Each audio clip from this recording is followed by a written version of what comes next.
सदर जलसा मोहतरम असातिज़ा इकराम और मेरे हमवतन साथियों, अस्सलाम वालेकुम।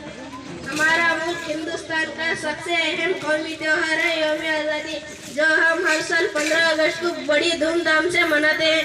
दरअसल 15 अगस्त 1947 सन ईस्वी से पहले हम अंग्रेजों के गुलाम थे। वो हमें तरह तरह से लूट रहे थे। वो हर मामले में मनचाही करते थे। तकरीबन 200 साल तक इन्होंने हमारे मुल्क पर चापराना हुकूमत की। हमारे मुल्क के रहनुमाओं ने अपनी जानों की बाजी लगाकर इनसे छुटकारा पाने की मुहिम चलाई, जिसको तहरीक आज़ादी का नाम दिया गया। आखिरकार हमारे रहनुमाओं की जद्दोजहद रंग लाई और 15 अगस्त 1947 सन ईस्वी को हिंदुस्तान और हमारा रखी के राह पर गामजान करे। आखिर में मैं शेर कहते हुए अपनी बात खत्म करता हूँ।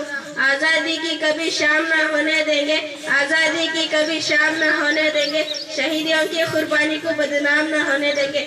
बची है बूंद भी लहू में तब तक, बची है बूंद भी लहू में तब तक, भारत माँ का अचल नीलाम न होने देंगे। अस्सलाम वालेकुम। जय हिंद। माशाअल्लाह, माशाअल्लाह।